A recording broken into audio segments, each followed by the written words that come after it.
This to the corner.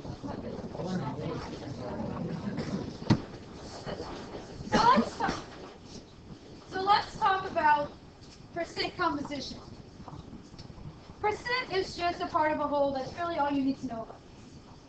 So let's say if we have a molecular compound, a compound with covalent bonds, our formula tells us, let's say it's water, H2O. Our formula tells us for every molecule of water, of dihydrogen monoxide, we have 2 hydrogens and 1 oxygen. And that's true no matter if we have 50 grams of water or 1,000 grams of water. We still have 2 hydrogens for every 1 oxygen. So if we know our mass, we can figure, and we know our formula, we can figure out our percent composition of each of our atoms for our molecule. That's all it is. We're just looking at percent composition. So in this case, our whole would be our sample, and our part would be whichever atom we're discussing in the sample, whether it's hydrogen or oxygen or whatever atom we're talking about. So if we have the formula of the compound, we can determine our percent composition. If we have our experimental mass analysis, we can do this. Now, one thing to note, because we're talking about a measurement, meaning experimentally measuring the mass of something, like our atom or our molecule, the total percentage should add up to 100, but because of rounding, it might be slightly off. So when you add it up, it might be 99.98, but that's pretty good. If you add it up together and it only comes out to 50, you probably did something wrong, because rounding wouldn't cause such a big discrepancy. But you might be a little bit off from 100% just because of rounding, and it's a measurement. And if you have any issues with your measurement instrument, you might see that. So just keep that in mind. But overall, your total parts should, of course, equal to 100, because we're talking about parts of a whole. So just like any percentage, it's just part divided by a whole times 100. No difference there. So we're just going to apply this to our molecules. Now, one thing to remember, you must take into account the number of each atom present in the molecule. So, because in water we have 2 hydrogens for every 1 oxygen, we have to take into account that 2. And that has to be included in our part, because we have 2 hydrogens for every whole. So we need to include that subscript, because that tells us how many atoms we have. So the best way to go through this is with an example. So we're going to find the percent of chloride in a sample of this molecule, C2CO4F2. Now you wouldn't need to know how to name this molecule, because you should know this is a molecular compound. We only have non-metals in this molecule, so we know it's only covalent bonding. You should know that. But you wouldn't know how to name this, because this is an organic compound and you don't know how to do that yet. And this isn't just one of our simple covalent molecules that only have 2 different types of atoms. This has 3 different types of atoms. You are not expected to know how to name this. It's a whole complex naming system that if you take organic chemistry, you'll learn. If we get to chapter 10, we might cover it a little bit, but really you learn about it in organic chemistry, so it's really not something you need to know. But we can figure out our mass percent, because guess what we have? A periodic table. So we know how much each atom, what our molar mass is for our molecule, and what our mass is for each atom. But again, we have to take into account the amount of each of these. So looking at this one, we're given that our molecule has this formula. That's really important. Notice this is a molecule, so this is our molecular formula. It's not our empirical formula. That's one thing to note here. Our empirical formula would be CCO2F. But this is our molecular formula. This is the actual amount of carbons, chlorines, and fluorines in this molecule. And we want to find our percent chlorine by mass. Well, how do we figure that out? Well, we know our mass of our element, so we want our mass percent. So we just need our mass of our element from the periodic table in 1 mole, divided by our mass of 1 mole of compound, which we can calculate our molar mass from the periodic table. Now again, the key here is we're looking for chlorine. We have 4 of them. So we have to consider that fact in our calculation. So we can take our molar mass of chlorine from the periodic table, multiply that by 4, and divide it by our molar mass of our compound, which might be given to you, or you might have to figure out, depending on time constraints. Like I said, I take the test if I can take it in 20 minutes. So it depends what I'm testing you on. But you can find that with the periodic table easily. So our molar mass of chlorine from the periodic table is 35.45 grams per mole. And we have to multiply that by 4 because we have 4 chlorine atoms in that molecule. If we were looking for mass percent of carbon, what number will we multiply our atomic mass of carbon by? 2, because we have 2 of them. If we are looking for our mass percent of fluorine, what number will we multiply our atomic mass of fluorine by? 2, because we have 2 of them. So we need to know how many we have. That's the only trick. And it makes sense because remember, for the part, we have 4 of them. So we want part divided by whole. Now, as far as our molar mass of our molecule, we can calculate that from the periodic table. And you can always double check this later when you're going through it, but it's 203.8. So to get our percent, we're just going to divide our 141.8 divided by 203.8. Times 100, of course, because this is asking for our percent. So that is 69.58%. Again, if we calculated the percent by mass, and notice grams per mole and grams per mole cancel out, that makes sense. Percent does not have a unit. It's unitless. And it's mass percent because we're using the mass from the periodic table. So this makes sense because chlorine has a pretty high molar mass compared to carbon. And it makes sense that even that we have 4 of them, so we might have more.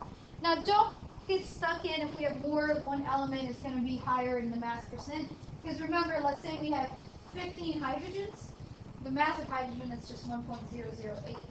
So we can have a lot of hydrogens and it still might not be the most percentage by mass. Because we also have to consider the mass of the actual atom. Some atoms weigh more than others. Of course, each atom weighs a different amount. Now, if I calculated the mass percent of carbon, chlorine, and fluorine and added those percents together, I should get pretty close to 100. Again, rounding might switch that a little bit. You might be a little bit off. Now, you're not going to get more than 100 because you can't have more than a whole. So you can always check yourself with those. Our mass percent gives us some information. It kind of gives us a, well, not kind of, it can give us a conversion factor. So the mass percent tells us the mass of a constituent element and 100 grams of that compound. What does that mean? So we just calculate, well, this is CCl2F2. We calculate the percent chlorine in CCl2F2. Here we have 2 chlorines, not 4. We are going to get 58.64%. What that tells us is for every 100 grams of CCl2F2, we have 58.64 grams of chlorine because we have 58.64%. So we're just saying that, let's say, the whole is 100 grams.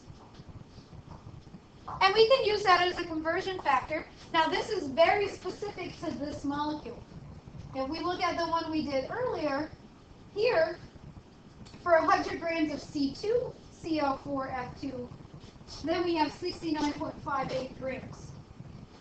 So this is going to be different depending on which atom and what your molecule is. So this is specific for any molecule. So we can use that as a conversion factor. If we knew the amount of mass we had of the molecule, we have a certain amount of grams of CCl2F2, we can use this mass percent to figure out how many grams of chlorine we have in the total sample. Because, again, we can calculate how much parts of the whole we have. It's really important. If we have multiple atoms in a molecule, we show that. We have to multiply it by the amount of atoms we have in that molecule. That's the only real big thing here. So we can use that, and again, grams of CC. Oh, also notice, this is another one of those times I keep on saying, write what the mass you're talking about is. Our whole is CCl2F2. So, of course, our part, whatever this number is going to be less than 100. So don't say 100 grams of Cl equals 58.64 grams of CCl2F2. That can't work. We have less. We're looking at chlorine that's a part of the entire molecule. So to make sure you don't draw this wrong, when we're doing our dimensional analysis, it might get confusing if you do this.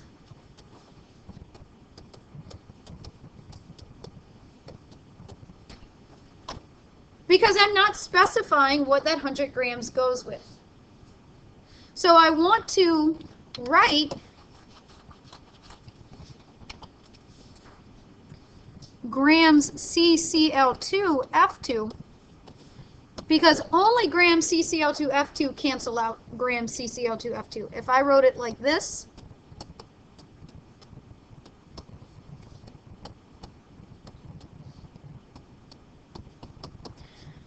this doesn't cancel out because this is grams of two different things. So to make sure you're not making a mistake, and I've been doing it when it wasn't as necessary, so that way now that it's necessary, I don't make a mistake. So this would be incorrect because grams of my molecule do not cancel out grams of one atom. So it's really important that you're clear with that. If I knew, let's say I did some sort of analysis and I found out I had 75 grams of chlorine, and I want to know then, and I know that chlorine came from CCl2F2, I could figure out what was my mass of CCl2F2 I started with if I know how much chlorine I took out. And here, again, I want to put grams chlorine because now my 58.64 grams chlorine goes on the bottom and that cancels out. And then my 100 grams CCl2F2 would go on the top. And of course, that can give me a lot of information. So don't just put your units, but put your units of what you're talking about. If it's an atom, if it's a molecule, whatever you're talking about, put it. Because in this case, it does make a difference. And if you're always doing it, then when it does make a difference, you won't make a mistake. Because we're both talking about mass units. But that mass specifically goes with chlorine, not with our molecule. So if we look at an example like this, what do we have? We have benzaldehyde. You don't need to know what that is. I know what it is. If you smelled it, you would say, that smells nice, because it's actually the flavoring in almonds. The organic molecule that makes almond extract tastes the way almond extract does. It's benzaldehyde. It's very pleasant. I like working with it with organic lab. It smells like I'm baking. But you don't really need to know what that is. It's irrelevant to what it's asking you to do. Your total benzaldehyde has 79.2% carbon. You want to know what the mass of benzaldehyde contains, 19.8 grams of carbon. If I wanted you to figure out the percent of carbon in benzaldehyde, I'd have to give you the formula. You clearly don't know the formula of benzaldehyde. I don't expect you to. But I don't need the formula for this because I'm already told this. I know that I have 79.2% carbon. So I'm given that I have 19.8 grams of carbon, and I want to know what mass of benzaldehyde that would come from. So I also know my percent for carbon in benzaldehyde. So that tells me I have 100 grams of benzaldehyde for every 79.2 grams of carbon. And that's my relationship. So I can do that calculation. I'm starting with grams carbon. So, again, it's very important. I say this is grams benzaldehyde. If you're showing your work, you could put bin, whatever. As long as I know. As long as you're clear that grams bin can only cancel out grams bin. As long as you're clear about that. You don't necessarily have to write out the whole name. Is equal to 79.2 grams carbon. And remember, this relationship is specific for benzaldehyde. It wouldn't be specific for anything else having carbon in it. This is a specific molecule. So I can set this up. The important thing is my grams carbon has to be on opposite sides of my line because only grams carbon can cancel out grams carbon. So now that those can cancel out, I find that I have 25 grams benzaldehyde contains 19.8 grams carbon. And of course you would expect your total grams to be more than your carbon. So that makes sense. If carbon is part of my whole, then my whole amount must be more than my part. This tells me that benzaldehyde is mostly carbon. The rest of benzaldehyde is hydrogens and there's an oxygen in there, but you don't really need to know that right now. That gives me some information because this number is pretty close to my total. So I just get some information there. And carbon isn't that heavy, 12.01. So I get some ideas. But again, you don't, when you're looking at a question like this, don't get tripped up on something you don't know, like what benzaldehyde means. Everything you need is given to you. And if I did need you to know the formula, I would give it to you. Now we're going to talk about our empirical formula and how to calculate it from these ratios. So we know our empirical formula is our whole number ratio of atoms and elements in a compound. We've learned this. This isn't new. We can determine this from elemental analysis. Elemental analysis is exactly what it sounds like. It's a method where you are analyzing what elements and what percentage those elements are in the compound. A very common way is combustion analysis. I don't think we're going to get to that today, so I'm probably going to push that for the next chapter, which actually makes more sense because the next chapter is looking at reactions, and combustion is clearly a reaction. So we're going to apply it actually looking at an analysis, but right now we're just going to be given percentages, not talking about what type of reaction it came from. But typically what we'll do is somehow do something to our compound so we can separate our different elements and figure out how much we have. So that's the basics of what we're doing. The mass of elements formed when we are doing a reaction, however many atoms we started with, that's how many we have to get in the final product. If we fully react the starting material. And with combustion, we can get pretty good reaction.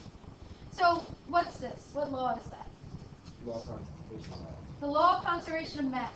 We start a certain amount of something, we can separate it out, but overall that total is going to be the amount we started with. And I think in chapter 3 there was a question like that on the homework. It was really simple. It seemed hard. It wasn't. It was like, hey, you started with this amount of CO2 and this amount of carbon. I might have said coal. I don't remember. How much water and CO2 did you form? Well, it's easy. You know how much O2 you started with. You know how much coal you started with. That's how much you must have formed. So using that concept, we can figure out how much each element is in a compound. And that can give us our percent composition. So if we want to find our empirical formula, if we're given elemental analysis, we can do that. So we're going to go through that. And then again, we'll actually talk about the reaction, the combustion analysis next time. So we're going to be given percentages. We did a reaction. We know this molecule contained carbon, hydrogen, and oxygen. And after this analysis, we sent it off to some lab. This lab sent it back and said, you have 30% carbon, 20% hydrogen, 2% oxygen. We can figure out the empirical formula. We can't really figure out the molecular formula just yet of a molecule. And we'll talk about what we need to do that. But we can figure out the empirical formula because we know our percentages. The big thing here, we're given percentages. So we can assume, when we're giving percentages, that that's part of a whole, and our whole is 100 grams. So we're just going to assume that we're starting with 100 grams. If it's given to you in grams and not percentages, you don't have to do anything else. Once you have the grams, you can convert it to moles using the molar mass of each element on the periodic table, fairly straightforward. Then you're going to write a pseudo formula using those moles. Those moles tell us the ratio of each of the atoms. Now we don't want to use the grams. Why? Why do we want to convert to moles? Moles are comparable. Grams are not comparable because each atom weighs a different amount. So we're going to convert them to moles because we can compare the moles.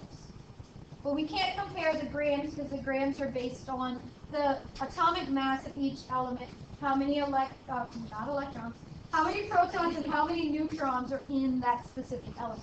That's why we're converting it to moles. We can compare moles of carbon with moles of hydrogen, but we can't directly compare grams of carbon with grams of hydrogen because hydrogen only weighs 1.008 while carbon weighs 12.01.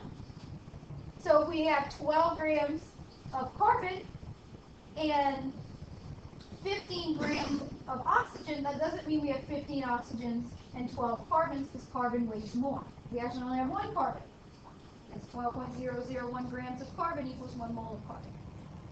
So we got to convert it to moles so we can compare them. Moles are comparable, grams are not.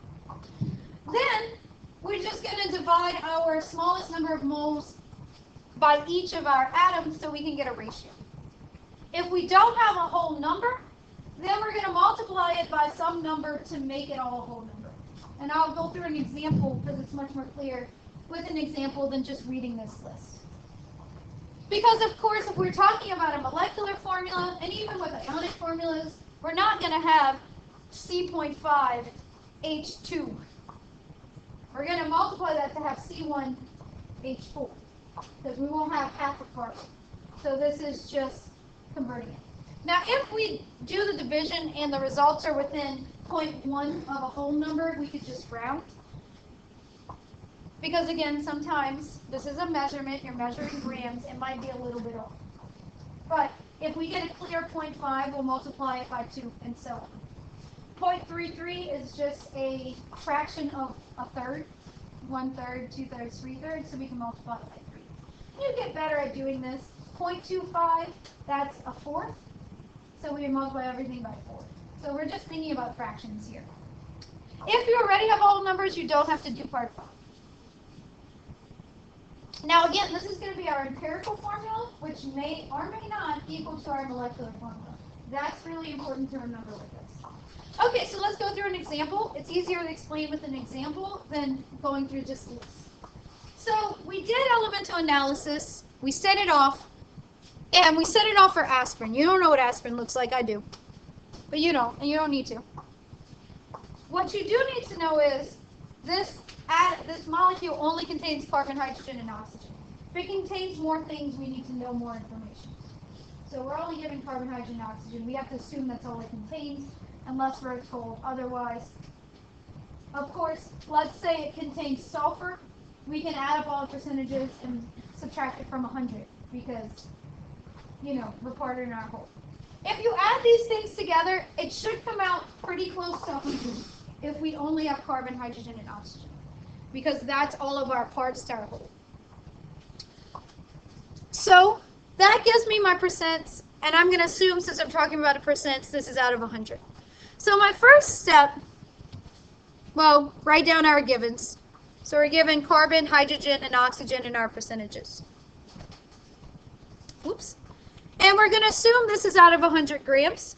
So therefore, we can say we have 60 grams carbon, 4.48 grams hydrogen, and 35.53 grams oxygen. We add that together, we will get a total of 100, or about 100. Again, rounding might make it a little off. Now we can't just go ahead and put this in the pseudo formula. We have to first convert this to moles.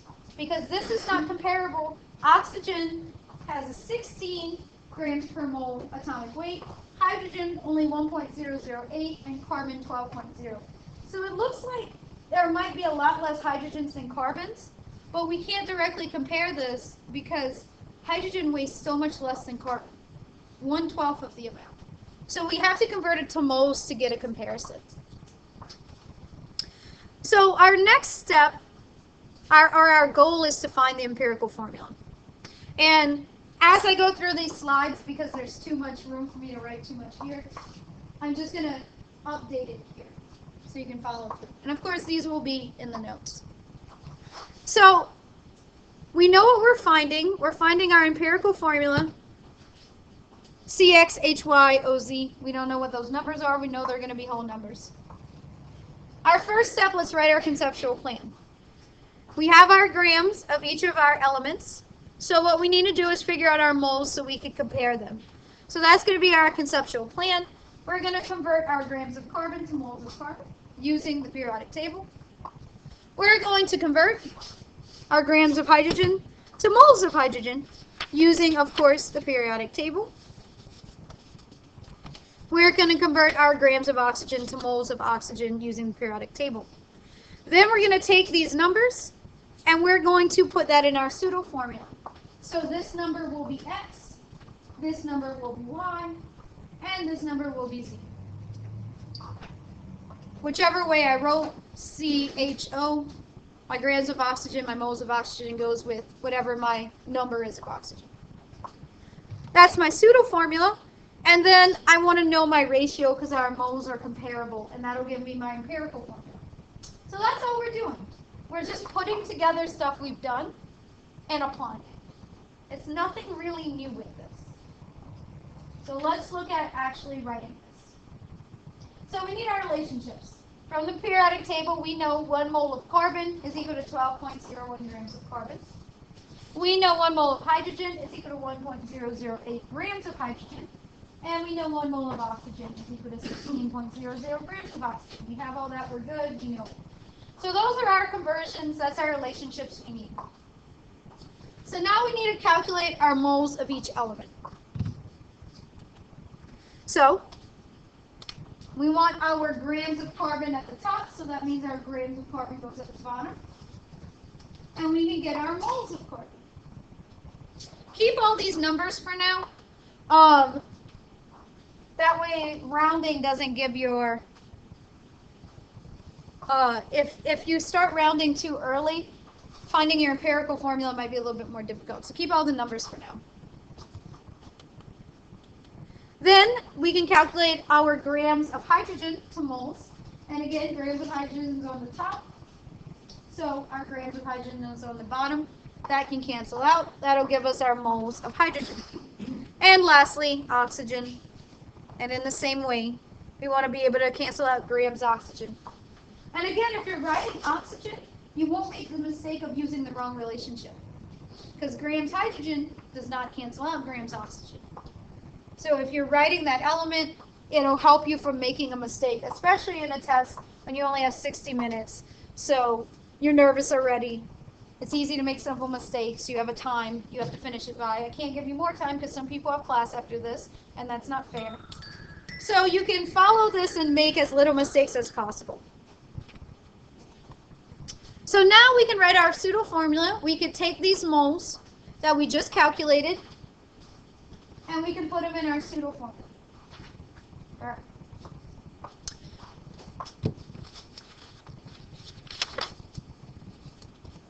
So again, I don't want to round too early. So I'm going to put the whole 4.996, my H 4.44, and my oxygen 2.220. So now we have my pseudo formula. Now we can find our mole ratio by dividing each of these numbers by our lowest number of moles. So which one has our lowest number of moles? Carbon, hydrogen, or oxygen? Oxygen. We have 4.996 compared to 4.44 compared to 2.220.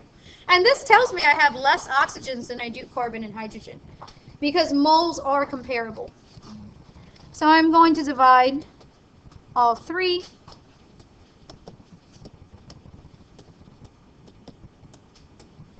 And what I get is C 2.25 H2O. You could put the 1, but remember in the final empirical formula, you won't have the 1 because we don't show that. Fairly straightforward. Now we're still not done because carbon is not a whole number ratio, and it's not close enough to round. But we can multiply it by a number that'll give us our lowest number whole number ratio. It takes a little bit of practice, but yeah, we have 25, that's a fourth. So what we can do is multiply everything by 4. Now don't just multiply carbon by 4. You need this ratio. So multiply the whole thing by 4. That will give us C9H8O4. And that is our empirical formula. There's no number I can divide this by that would give me a lower number ratio. Now this may or may not be my actual molecular formula. To know if it's my actual molecular formula, I need to know my molecular weight of my starting molecule. If my molecular weight is the same as whatever this molecular weight is, that's my formula. But if not, if my molecular weight's a bigger number, it'll be some ratio. Because of course this is our empirical formula. So you need to know how to do these for the exam. And I'll put a couple of other examples in the notes for you to study from. And again, I'm going to go through some quiz-like problems in the review today that include some of these math parts. Because you will expect those on your exam. That's in here, right? Yes, it is in here. It says 12:30. I will break the quizzes in here. If you're not coming, not these, but the other ones, quiz 1 and 2. If you're not coming to the review, you can come pick up your quiz, but if you are, just wait to pick it up for the review because I'm hungry. And I don't have a lot of time.